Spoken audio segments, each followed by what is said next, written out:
साथियों नमस्कार. Okay, again, welcome to all of you. This session, I have written something here that is conversation one. However, this is not conversation.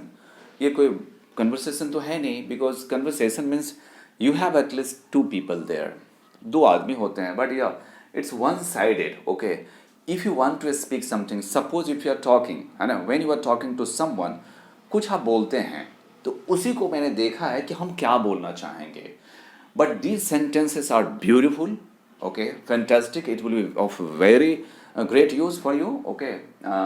So let us move, and some words are here also, okay, that are fantastic, and okay, it came in my mind, suddenly. Vaya, hurdle, cuddle, muddle, riddle, medal, puddle. These words are fantastic to speak, okay. Rhyming word, of course, rhyming word. Okay, let's start. Conversation, not conversation, but it is the sentences are conversational, in conversational style. Okay, way. Okay, so your spoken approach, of course, you be the part of this journey. And if you have not subscribed my channel, you must, because many things would be coming. So let's start. भैया, बात को समझो, अंग्रेजी बोलना कोई बच्चों का खेल नहीं है. बात को समझो, अंग्रेजी बोलना कोई बच्चों का खेल नहीं है. अरे please understand, try to understand. मतलब आप कैसे बोलेंगे ये मैं कह रहा हूँ. जरूरी नहीं यही सेंटेंस में बोलूंगा. No, it's not possible. मैं बहुत सारा डेविएट करूंगा उस सेंटेंस से. Please understand, speaking English is not a child's play. Speaking English is not a child's play. आप ऐसे बोल सकते हैं, please understand, it's not easy to speak English in few days. Okay, it's not that much easy, ऐसे ही बोलते हैं. पर यदि इसका आनंद उठाओ तो यह आसान होने लगता है. But if you enjoy it, ऐसे बोल सकते हैं. But if you enjoy it, या if you start enjoying it, यहाँ इट भी लगा सकते हैं. हाँ, इफ यू स्टार्ट एंजॉइंग, इतना भी काफी है. But if you start enjoying, it starts becoming easy. It starts becoming easy. Okay, next one is, आजकल सभी 2 दिन में ही अंग्रेजी का धुरंधर बनना चाहते हैं. हाँ, ये एक ऐसा चल रहा है कि सब कोई 2 दिन में ही अंग्रेजी का धुरंधर बनना चाहते हैं. तो हम इसको कैसे बोलेंगे? Okay, these days all want to become the past master in no time. Past master मतलब expert हुआ. These days all want to become the expert.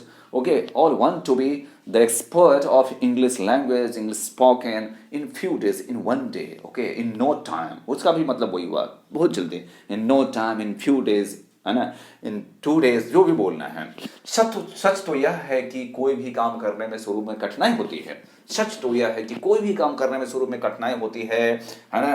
But the fact is that, but the reality is that, but the fact is that, okay, the truth is that, the fact is that, initially everything looks difficult.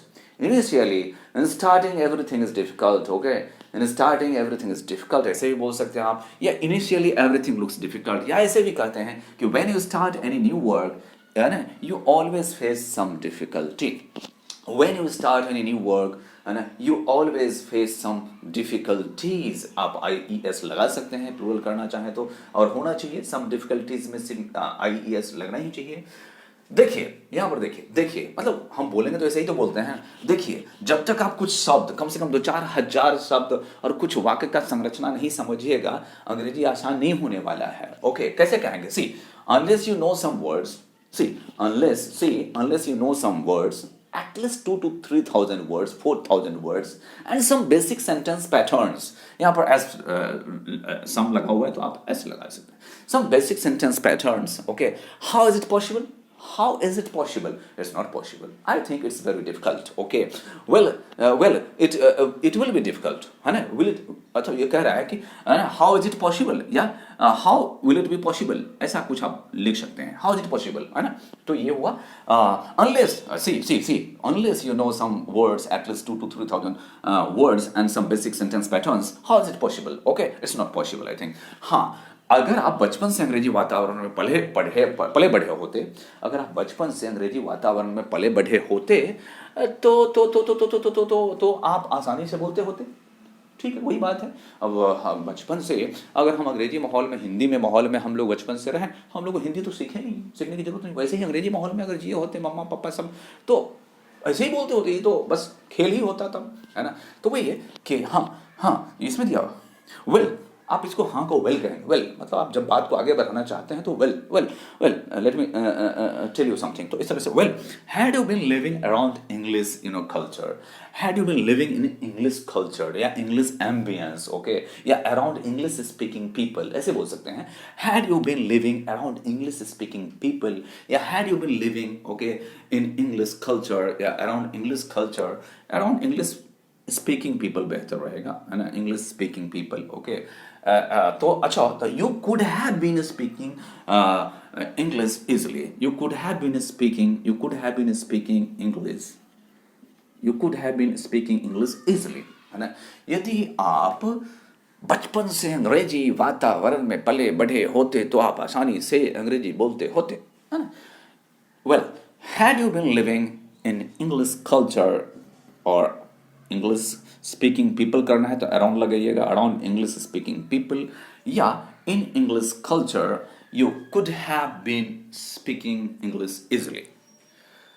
आपको प्रतिदिन एक एक कदम आगे बढ़ाना होगा, आपको प्रतिदिन एक एक कदम आगे बढ़ाना होगा। एक दिन में किसी भी भाषा को नहीं सीखा जा सकता है भाई, समझने की जरूरत है।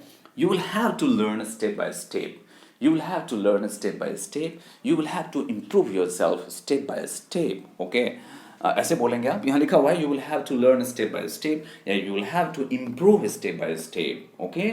No language can be learned in a day, no language can be learned in a day, या फिर इसको ऐसे बोल सकते हैं आप, you cannot learn any language in one day, you cannot learn any language in one day, इसको ऐसे भी बोल सकते हैं, it's impossible to learn any language in one day, okay, it's impossible to learn any language in one day।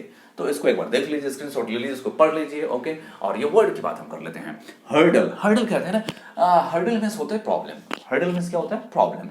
कड्डल होता है, कड्डल, किसी को आप लाड़ दुलार प्यार करते हैं ना तो उसको बोलते हैं कड्डल, हग करना, या फॉन्डल भी वही हुआ, प्यार दुलार करना, कैरस के सेंस में कैरस। हड्डल, कड्डल मीन्स हो गया लाड़ प्यार दुलार करना, मड्डल मीन्स क्या हुआ, कंफ्यूज कर रहे हो, है ना, आप मुझे मड्डल कर रहे हो मतलब यू आर कंफ्यूजिंग मी, या फिर इसको क्या कहते हैं, डिस्टर्ब कर रहे हैं, चीजों को डिस्टर्ब कर रहे हो, तो मड्डल। रिडल मतलब होता है रिडल, रिडल जो होता है वो पजल होता है, ओके। ब्रेन टीचर कहते हैं, कोई ऐसा सवाल दे दिया, कहते हैं ना ये नंबर वाला होता है, बताओ सब तरफ से जो है 9 ही जोड़ करके आना चाहिए, 10 ही होना चाहिए इस तरफ से, वो पजल जो होता है, वो पजल, उसको बोलते हैं ब्रेन टीचर बोलते हैं, तो उसको कहते हैं रिडल। ये है medal, okay. If you medal okay in somebody's affair मतलब यू इंटरफेयर करते हो, आप इंटरवेन करते हो या इंट्रूड करते हो, दखल अंदाजी करना, इसका मतलब हुआ दखल अंदाजी करना, ओके। तो मेडल हुआ। और जब बात करो पड्डल की, तो पड्डल है, कोई मान लो स्टोन है और पानी में ढका हुआ है, रोड पर बहुत सारा पानी है, मान लो एक छोटा सा स्टोन ढका हुआ है, तो आप कहेंगे the stone is puddled, the stone is puddled, मतलब it is covered with water, it is covered with water. उम्मीद करते हैं हर्डल परेशानी हो गया, कड्डल हो गया आपका प्यार दुलार करना हो गया, मड्डल हो गया कंफ्यूज करना, डिस्टर्ब करना, रिडल पजल पहेली हो गया, इसको पहेली बोलते हैं, riddle riddle riddle riddle, medal medal medal medal medal, पडल पडल पडल हो गया आपका पानी से ढका हुआ ना, मेडल मतलब इंटरफेयर करना, दखल अंदाजी करना, ये सारे वर्ड्स थे। और ये ओके, तो थैंक यू फॉर वॉचिंग।